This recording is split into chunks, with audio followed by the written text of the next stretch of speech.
most likely will be looking for somebody or That's our knock. We'll get started. later on. Welcome to our Board of Adjustment meeting. Tonight is Thursday, August 8th.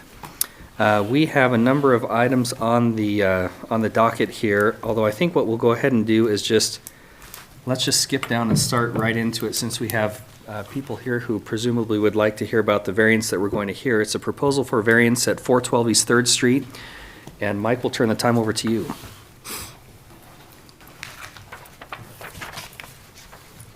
Let me forget to go back to.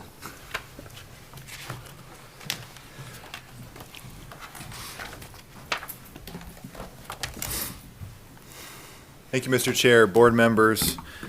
So before you tonight, we have a variance at 412 East 3rd Street at the 1912 Center. So just a little bit about the proposal. The applicant's Heart of the Arts Incorporated. They're requesting a variance to waive additional off-street parking requirements for the renovation and future occupancy of the remaining floors of the 1912 Center. So they intend on renovating the remaining 20,000 square feet of the building, which happens to be the second and third floors. They do have ground and first floor occupancy, which have been previously renovated and they're currently being used. They do have adequate parking, which has been constructed, so they have 37 spaces at the physical address at 412 East 3rd, and then they have 30 spaces at a second address on Jefferson Street, just north of 3rd between 2nd and 3rd Street. And that's for the ground floor and first floor occupancy currently. So I'm sure you're all aware, but the 1912 Center, it sits on about an acre of land. So you've got 3rd Street here, High School to the south, Adams Street to the west, 2nd Street to the north, and Van Buren to the east. We've got the Methodist Church over here directly to the west, Unitarian Church here to the north, and then their ancillary building here, McConnell Mansion to the northwest. And then surrounding, you've got just various residential uses, single family, two family, multifamily structures within the area. So just a closer view of the 1912 Center. You can see the property's been developed with parking almost entirely around the building. So just a little bit of history. The 1912 Center was originally constructed as the city's second high school, and it was by Clarence Hubble, which was a Spokane architect, and it was dedicated in 1912. And then in 1938, a new high school was constructed directly across the street to the south and adapted for junior high education. The 1912 Center was. So following construction of the new junior high school facility on D Street in 1959, the 1912 school then was adapted to serve administrative offices, teaching and storage needs for the district. And then in 1993, the school board voted to relocate the district offices and vacate the building. And the building was placed on the National Register of Historic Places in 1992 and was acquired by the city of Moscow in 1998 to serve as a community center. So that brings us to the year 2000. There was a conditional use permit and variance request. It happened December 14th of 2000. The board approved a CUP and variance essentially to allow Phase 1 and Phase 2 occupancy of the 1912 Center as a community center. So Phase 1 and 2 involved remodeling the plaza, which is now Paul Plaza, and the sub-basement levels of the building, and the east wing of the ground and first levels of the building for occupancies that would include the senior community meals program and public and private assembly for rent at the time. And then the 1912 Center was located within the R4 zone, and the occupancies requested required more parking that could be provided on site. Phase 1 and Phase 2 required a minimum of 60 off-street parking, so this is based on previous calculations. And they divided it up between nighttime and daytime and then week time type uses that serve the facility. So 60 were required at night and on the weekends, and then 30 were required for weekday uses. So only 30 parking stalls were proposed on site at the time, and then there was a deficit of 30 spaces, and they accounted for those at that Jefferson Street lot between 2nd and 3rd Street. The zoning code at the time required a conditional use permit for off-site or joint use parking.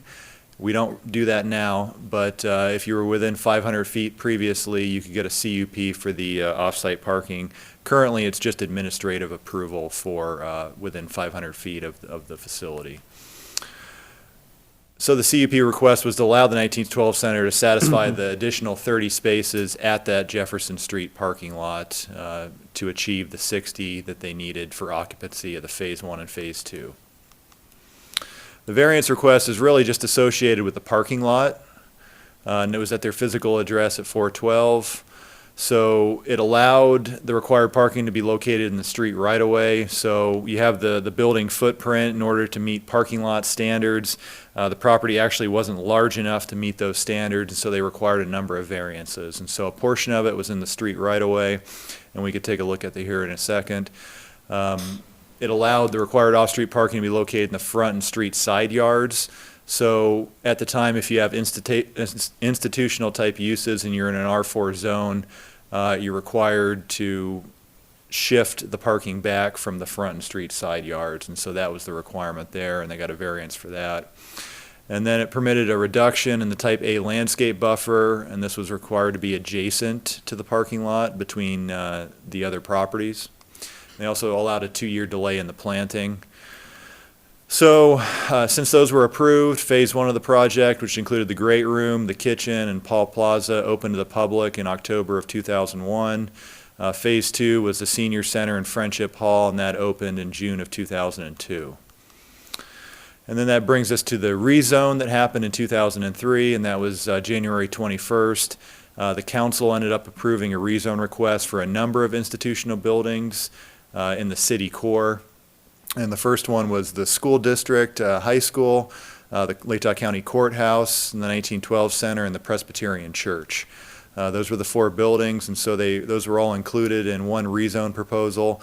At the time, it was a combination of R4, which is multifamily, and residential office. Those were various zones that these properties were within, and they rezoned them all to the general business zone. And so really the intent of doing that was to allow the different properties to continue and potentially expand their respective uses as permitted uses instead of special, conditional, or non-conforming uses as they currently existed. And the idea there was to promote the retention of the institutional buildings in their current locations. And the idea that such retention promotes downtown area activity and a sense of community and centralization and cohesiveness. So the historic and existing uses of the subject properties were expected to continue and serve the community where they are, and it was deemed that they were compatible with the surrounding area land uses. So then in December 3rd, 2007, City Council ended up approving the west wing of the first floor project, and that opened it for public use in November of 2008, and that was, it added the FIS room, arts workshop, and a dressing room, restroom to the existing spaces in the facility. So just a little bit about the Heart of the Arts Incorporated. It was founded in December 2002 to develop and fund artistic and cultural programs using the 1912 Center as the heart of that development. They're a nonprofit company selected by the City of Moscow to run, maintain, and grow the 1912 Center. And they took over operations on May 1st, 2007, and entered into the first part of the renewal term with the city, October 2011, and then recently renewed in October 2016. So looking at the comp plan within this area, it's civic institutional is that light blue hue that encompasses 1912 Center, McConnell Mansion, the high school, and various other library, Paul Mann Building, parking lots, historical society. And then the rest is a more of an urban residential designation for all the residential uses. The zoning, like we covered before, so this property has been rezoned to general business along with the high school to the south. We do have primarily R4 designation, which is multifamily. Residential office is over here to the west, and then this is R3, which is medium density residential, so it allows duplexes, twin homes, townhouses, those types of residential structures. Brings us to the off-street parking that's provided. Currently, they have 37 parking spaces developed on site, and then there's those 30 at the Jefferson Street parking lot. They are allowed to use the 30 at the Jefferson Street parking lot, but they're limited to the evenings and the weekends for the use of those stalls. This is the plan that was previously submitted as far as the parking lot. So you can see they have 88 parking spaces over here. There's a whole bank of stalls here along the east property line, along the north of the building. And then this is the most recent addition to the parking. And there's one ADA space here, and then there's sidewalks that lead to the main entrances on the south side of the building. And you can see what these variances were for previously. So these are the property lines. So you can see there's portions of the parking lot that are outside of those property lines in the city right away. And they're supposed to be landscape buffers. And that's what those variances were for that were waived way back in 2000.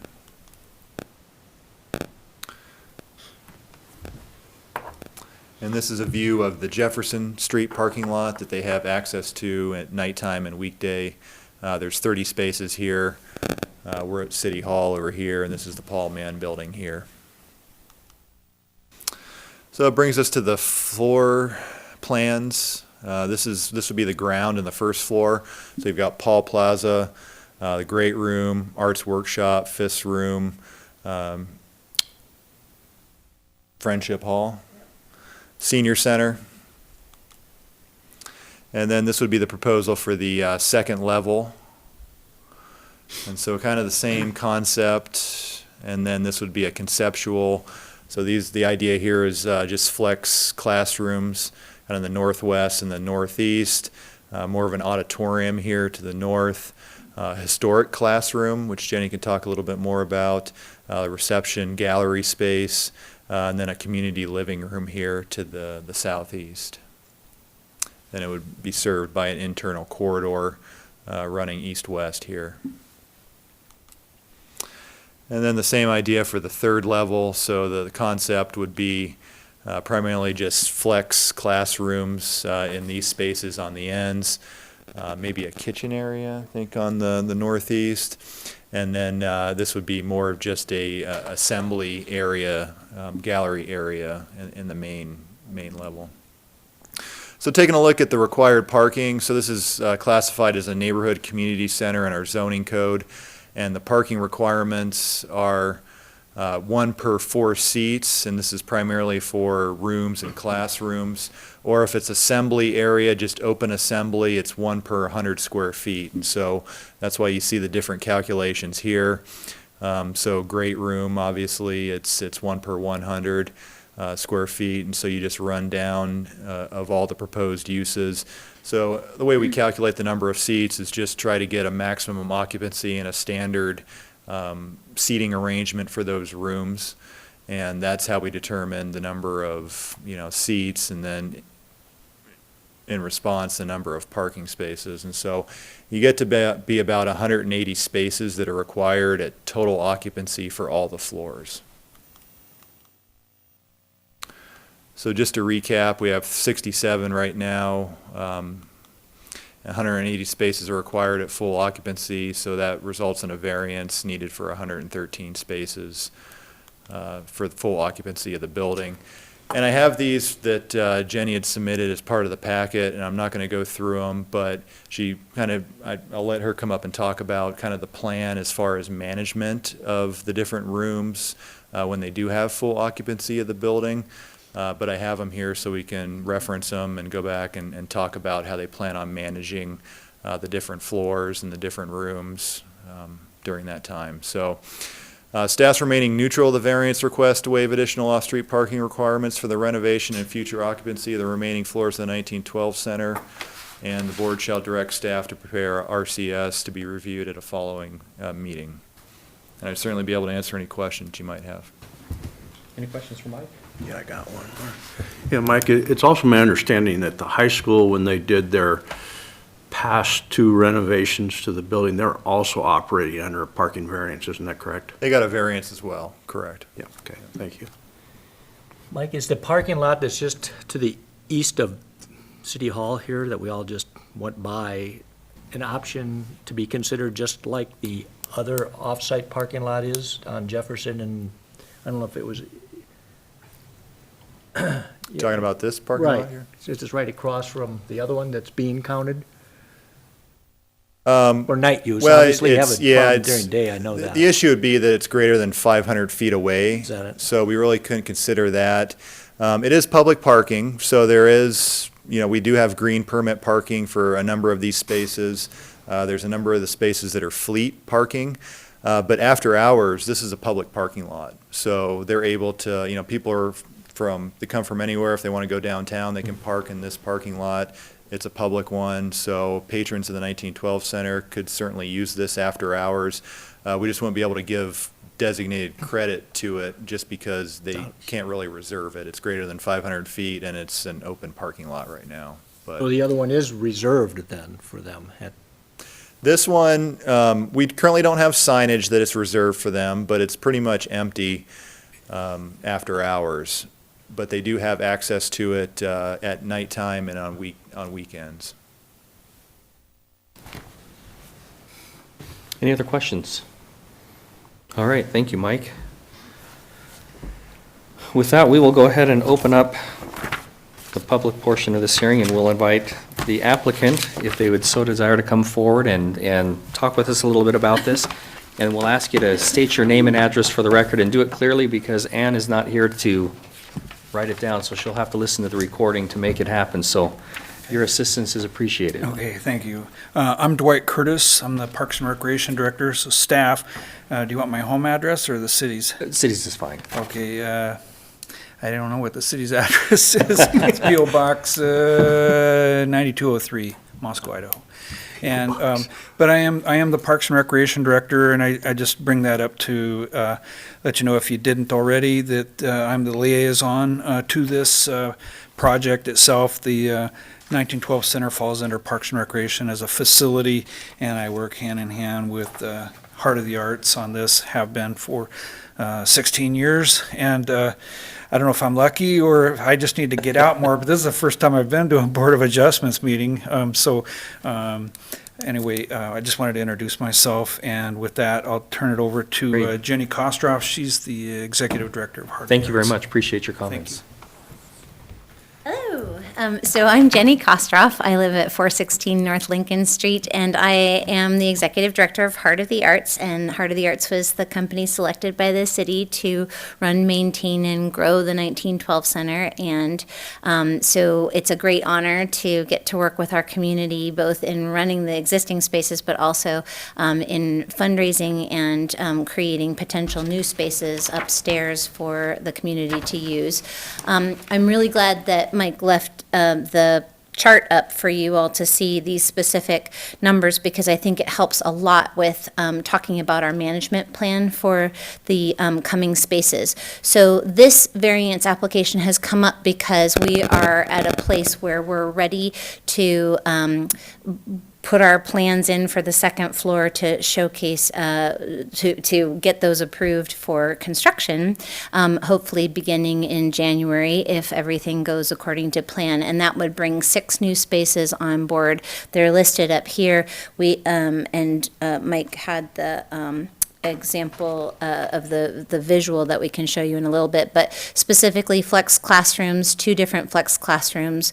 The historic classroom that would take students back to a 1913 school experience, where during the day they'd get a living history example and learn what they would have learned in 1913 for that grade. So that classroom will actually be used during daytime hours, but that would be a school group, and with the at least currently the proximity with the school busing system, that'll make it really nice across the street that students could get brought to the area with a school bus when we're otherwise more area impacted with student drivers in the area. So that would be a bus bringing the students to the building for those experiences. And then after hours could be rented as a space to have a class in an old-fashioned classroom, so that we can give people that experience. A lot of folks really love seeing the old desks that some of them actually attended school in.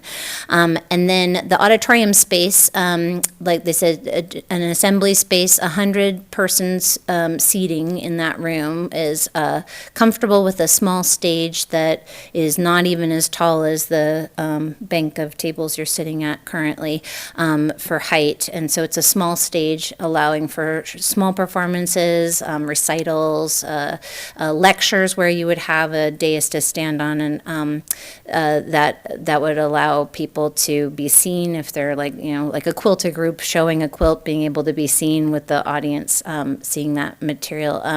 And that's a really exciting space. And then across from it, a reception gallery. So a lot of times these two spaces would be tied together, where you would have something happening in the auditorium and then the individuals at a intermission or a break or beforehand would have that reception space to spill into to enjoy that. So what I think is really important to keep in mind is that we're looking for spaces that work together and create a lot of good, I hate using the word synergy, but it is the right word, where the spaces really work well together. And a good example of that would be that our community living room that we're planning to put on the second floor could serve as a green room for the auditorium. So then that's the performer that would be on the stage, then the reception gallery serving in that additional space. So then you have all those spaces being used by the same people for an event. And part of what we're hoping to do in terms of a management plan for this facility is to make sure that larger spaces cancel out each other. So in the event you have a wedding that's using the great room space is a good example, because that's already an existing space that's used a lot. If we have a wedding in that space, if the wedding wanted to have their actual wedding upstairs in the auditorium, great, because that's the same 100 people, so they could have the wedding and then come down to their dinner down in the great room. But if there was a lecture that wanted to be in the building at the same time as the wedding, then we would in essence offset that. So it would say, we can't do both of these at the same time, but we could do a wedding event and a dinner downstairs by that same group. So looking to make sure that we're looking at what we are filling the building with in terms of how many people does that bring to the facility at any one time. Another good example would be if we had a conference come to the building.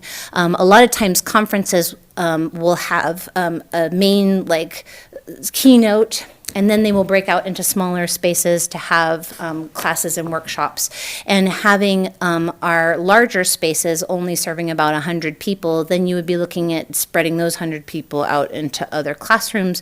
But again, it would be that same occupancy concern, where we are looking at the number of people that we would have in the space and how they use the different spaces. But a lot of times making sure that we're working those events together and maybe using several spaces for one event, and that would be the same number of people.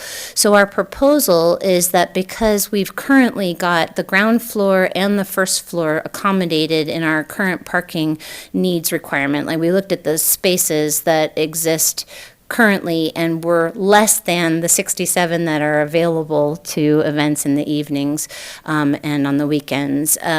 In working with that number, that our goal would be that, okay, so say we have the senior centers in use and the great rooms in use, so that is 27 parking spaces of concern. Then if these other rooms are not in use, then perhaps there would be 2 rooms in use on the second floor. Or if the large, eventually, because we're only talking currently, I mean, we're applying for all of this because the management plan will be what we will use for the future, for the whole building. But currently, we're only going to be developing the second floor because that's all the money we have fundraised at this time. But eventually, the third floor will come into play. And if we have a larger event on the open assembly space on the third floor, for example, that requires 40 parking spaces plus, that we would then, in essence, take our calendaring system and X out the other spaces in the building that cannot be used at that time because of occupancy.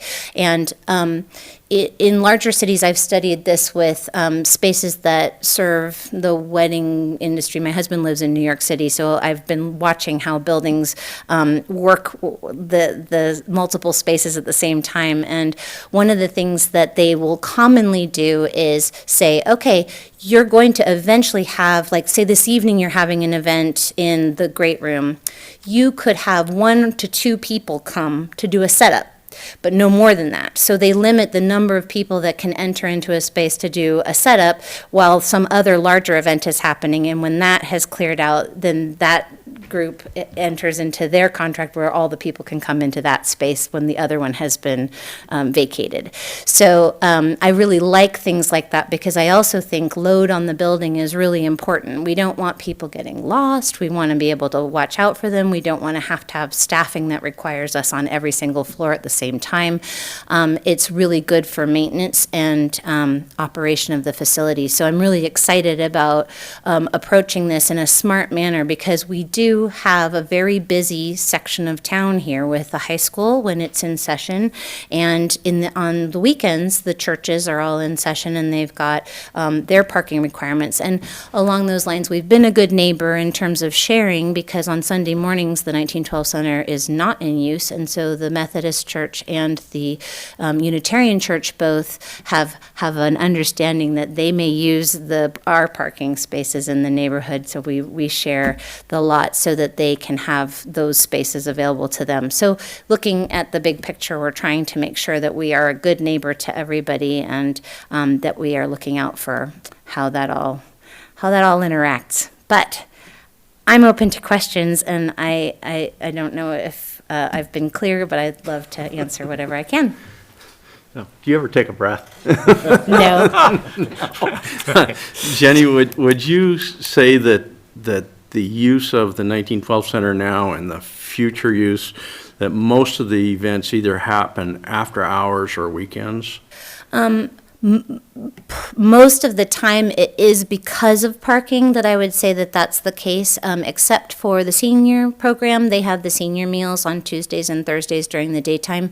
But we get occasional uses during the week during business hours. We have a kinder music class that comes during daytime hours, and it's actually the after-school hours that are the most interesting to me because it's sort of that before your evening lectures and programs, but after school. So we see the karate group shows up during that time frame. It's the 4 to 6 o'clock time, and they use the building for karate on Tuesdays and Thursdays. We've had the occasional homeschool group during daytime hours will come use the space to be able to work with an expert in a field where they can get several different homeschooling groups together under one classroom setting so they can do specific programming. But on the whole, Marshall, yes, we're mostly we're mostly an evening weekends place for the larger events. And again, occasionally we will get a library conference that comes to us, but usually those are scheduled even in the summertime, which is interesting because it works out great because we have the neighborhood available to those folks who come.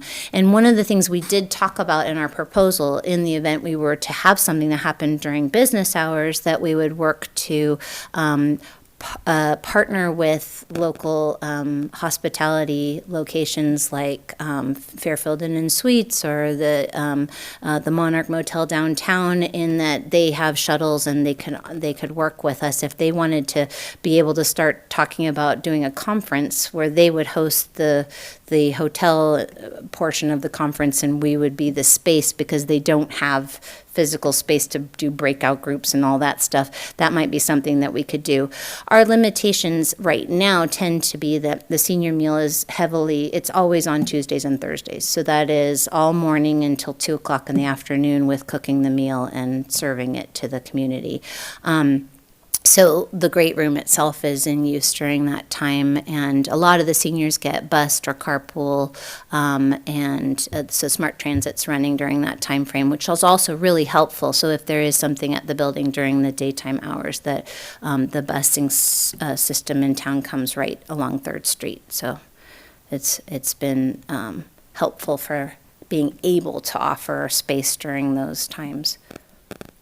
Thanks, Jenny. So assuming approval, what's the time frame for the second floor being up and running, do you know? Our goal would be August of next year for most of the second floor, provided that our funding numbers match the actual cost of construction when we go out to bid and have that come back.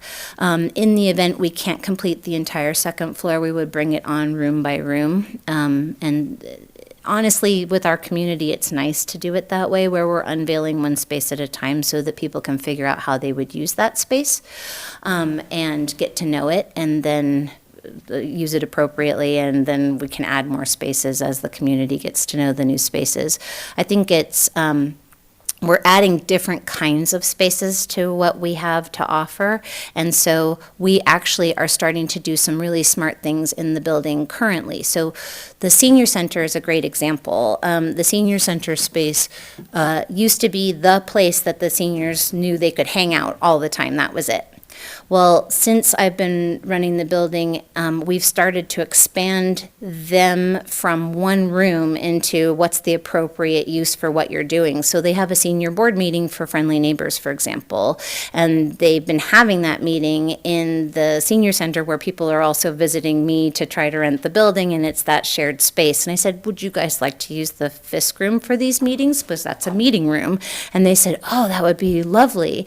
So we've sort of worked to make the uses of the spaces more appropriate, and yet we're not changing the number of people in the building. So we've moved their senior board meetings to the Fisk room. We have put some art classes they were trying to have in the senior center into the arts workshop, so that during the daytime we're having use the existing floor, same number of people just spreading out in the space. So that's kind of the plan also on the second floor. One of the flex classrooms, we're talking about potentially turning that into the card playing room, so that that's not sitting on the senior center, so someone that wants to work on a computer isn't competing with somebody playing bridge. So things like that again will sort of just give us some breathing room. Sure. Thank you. Any other questions? Well, I had maybe to expand on your explanation of flex classroom. I'm just curious what you anticipate for the flex classroom. We've got some vision there. We're putting flex classrooms so that there's like the potential to kind of adapt a little bit. But one of the spaces that in talking with the city IT department, they were saying a need that's arisen at the city level and also in our community is something like a Zoom room where you could have a high-speed internet connection and be able to do video conferencing.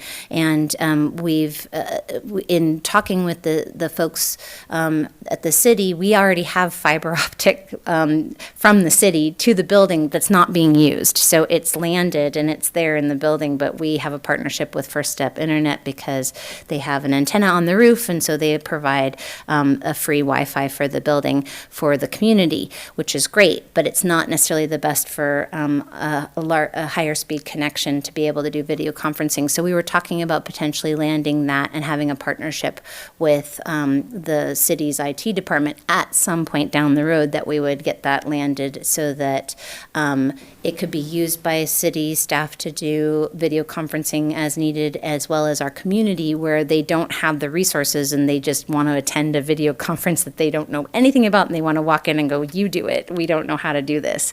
And we think that would be a very helpful thing to offer to folks in the community. And the other flex classroom space, we've been talking about a game room, because we have a lot of folks who are wanting to learn to play mahjong or cribbage or play bridge, and those uses are currently happening in the senior center at card tables that are sort of jammed in amongst the computers and the puzzle building tables and things. And so having a space that's specifically dedicated to gameplay that at card tables, and then those could be used after hours in the evenings by a group that wants to play bunco, or a group that would like to get together and learn how to play cribbage, or a class from Parks and Rec. So there's some options for those kinds of uses in those spaces. But the more flexible we design things, the better they can serve the needs that come up by the time we have them built. A good example is the arts workshop. When we started that, there were the potters that wanted to do pottery in that space, and then, come time when it's done and built, I haven't seen the potters come use it, but we've had a lot of other groups use it, and for different purposes. So I always feel like if you build it, they will come, and people do find the spaces, but like the arts workshop's used for baby showers and bridal showers and homeschool classes that want to do an arts class. So it's not necessarily what you would have imagined when you build it. So if we're careful in doing smart construction, it can be versatile uses that the community will change over time what they're looking for in terms of space. And so that's just smart construction. Thank you. Did I answer the question? Jenny, how big is your staff?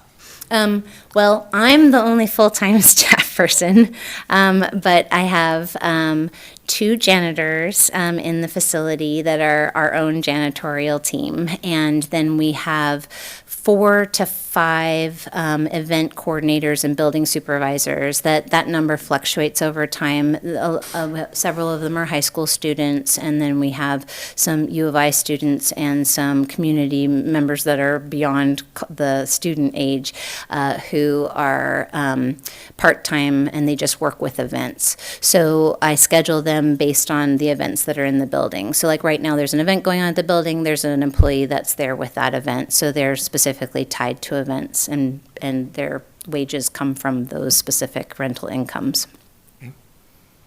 I do want another full-time staff person, I really do, but I have to build this second floor first, and then I'm allowed to talk about that. The wrong board for that. Yeah. Thank you very much. Any other questions? All right, thank you very much. Yeah, thank you. With that, we will invite anybody else who would like to come up and speak, and I'll just note that there are 2 other people here, so speak now or forever hold your peace. So please come up and share your thoughts with us. We'd love to hear what you have to say. Hi, my name is Stephanie Clarkson. I live at 110 South Van Buren, so directly east of the building, across from the Unitarian Church. I'm also a board member for the Heart of the Arts, and I just wanted to speak on as a community member, as a neighbor, saying that I support this. I live in the zone where we're affected by high schoolers parking on the street during the day, church activities throughout the weekend, events at the 1912 Center, and personally, I believe it's just part of living in a neighborhood that is right on the edge of an urban center in an active community, and I just wanted to support the project and say that I don't have any concerns, and I'm so excited to see the building get further developed and grow and offer more resources to our community. So that's all I had. Thank you very much. Yeah. We'll invite you if you'd like to come forward. You're certainly welcome to. If not, that constitutes the entirety of the public who is here. So not seeing anybody else who cares to come forward, we'll go ahead and close the public portion of the hearing and talk about this. Marshall. Well, I want to add a little bit to what Mike came with the history of the building, since I've been involved since its inception and accepted the keys for the building on behalf of the city. But in the early stages of the building, we realized that as the building expanded, the city realized that there was going to be a shortage of parking in the area. And so in the early 2000s, the engineering department of the city of Moscow was asked to do an evaluation of the parking at the 1912 Center, the surrounding streets, and other available parking. And one of the options that they looked at was actually taking 2nd Street and making it a one-way street and have perpendicular parking instead of on-street parking spots there. And their analysis of closing, or not closing 2nd Street, but making it a one-way street, they came up that there would only be an advantage of 2 spaces. And so they didn't really feel that that was a good option. But one of the things that they did say, and it goes a little bit contrary to what Mike was saying about being greater than 500 feet from the building, but they did also say that in reality, even though the city of Moscow's City Hall parking lot is greater than 500 feet, that people will use the parking lot. And actually, I believe that the Lake Tahoe County Courthouse parking lot is closer than the City of Moscow's parking lot, or very, very similar. And in actuality, many people on weekends use the courthouse parking lot and just walk right down the street to the 1912 Center. So it has been analyzed by the city's engineering staff, and they couldn't come up with any great, brilliant ideas, but it was analyzed by city staff way back when. Way back in the day. So Good. Let me just say, I've had the pleasure of getting a tour of the building that Jenny provided after one of the events, and I'm excited about what her plans are. And as you know, I'm kind of new in town, only been here 3 years, but this is a jewel, and I give the city tremendous amount of credit for having the vision, and I wouldn't want to personally do anything to stand in the way of full creation of this vision for this beautiful building. I understand the parking situation.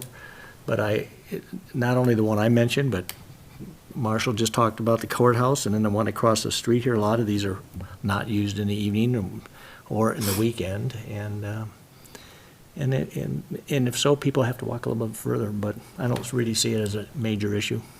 Great, thank you. Annette or Steve, anything?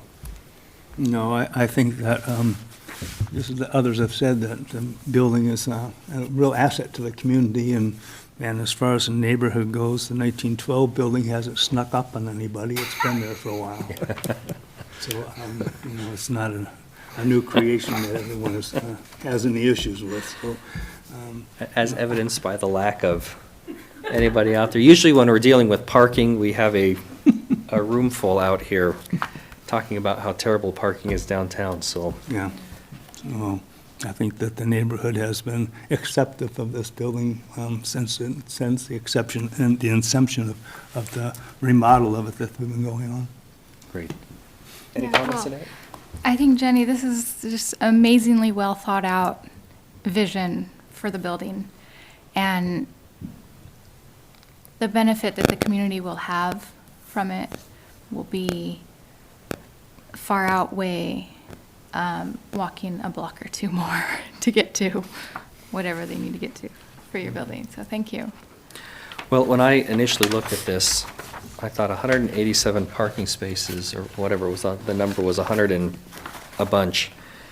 And I thought, how are we going to do this? And I appreciated your plan, because it occurred to me as I was reading through this that if everything were fully used at the same time, that would be a nightmare for your staff. So I appreciated reading through your proposal to deal with that. I think that makes a lot of sense, and I think as I'm looking at parking, I think that's going to mitigate whatever potential problem there is. It seems like we're dealing with parking downtown all the time, and it's a problem that exists. It's a problem that's not going away, but I think under the circumstances, you've done really a nice job thinking this through. So with that being said, Marshall. Well, and I think too that even though the available parking doesn't meet the street letter of the zoning code, they are viable options for people to walk one block to get to the center. And so with that, I'd move approval of the variance and with no conditions, and would direct staff to prepare some relevant criteria and standards to bring back to us at a future meeting. Very good. We have a motion. Do we have a second? Second. Tim seconded it. Marshall made the motion. Tim seconded it. We'll go ahead and vote. All in favor, say aye. Aye. Aye. Any opposed? Appears to be unanimous. And Mike, will go ahead and ask you to prepare the appropriate, I think, the facts and relevant criterion standard, and we'll go ahead and get something set up for that. Thank you for being here. We have we're going to have a very riveting part of our meeting now, where we're going to go back and talk about what we did last time. But thank you for coming. You're certainly welcome to stay. We'll excuse you if you'd like to go. And with that, we'll just take a moment. We have two other issues to deal with. We have approval of the minutes from July 18th, 2019, and we've got approval of the relevant criterion standard for we had a variance, and we also had a conditional use permit as well. So let's go ahead and take up, well, which one do you want to take up Let's do first? the minutes. Let's do the minutes first. That's a good point. Any problems with the minutes that were presented to us? I did not find any. I didn't, they look consistent to my recollection of what went on. So do we have a motion to approve those minutes? Yeah, I make a motion to approve the minutes. Okay, Stephen made a motion. Do we have a second? I'll second. Okay, Annette seconded it. All in favor? Aye? Aye. Abstain. Any opposed? None, and we have one abstention. So Tim is abstaining, just for the record. So those will be approved. And then the final item that we have this evening is the approval of the relevant criterion standards. Again, we had a variance at 102 North Lily Street, and then we also had a conditional use permit for the 1428 South Blaine Street. So if I remember correctly, that was the very narrow house and the daycare over in what is it, East City Mall, I think. Well, Or I- East Side. I read- East East Side Side, Marketplace. East Side Marketplace. Yeah, I read over what was brought forward to us by the staff, and I thought they did a very good job, and I'd move approval of the relevant criterion standards. Okay, so Marshall has moved approval. Do we have a second? Yeah, I'll second that. Okay, Steve has seconded. All in favor? Aye? Aye. Any opposed? Abstain. And we have one abstention. Tim is abstaining. Okay. So those have been approved. And I think that, with that, we have no other formal items on our docket this evening. Mike, do we have any other board communications or other business that we need to be aware of before we adjourn tonight? I don't believe so. I don't think we have any other applications, but we'll correspond via email about the next meeting date to approve the RCS for this one. Okay, oh, that's a so. good point. We need to schedule that, don't we? Yeah, I'll be gone Wednesday through Friday of next week, so we'll probably look maybe to the week after Okay. to schedule it, but we can send an email out I and don't, try to I get a don't think there's any consensus. big hurry. Yeah, I don't think so. No. Okay. All right. With that, I think we are done this evening. Thank you for coming. For those of you who are left, which is, I think, our singular member of the press, thank you for sticking it out with us, and we'll adjourn. Thank you.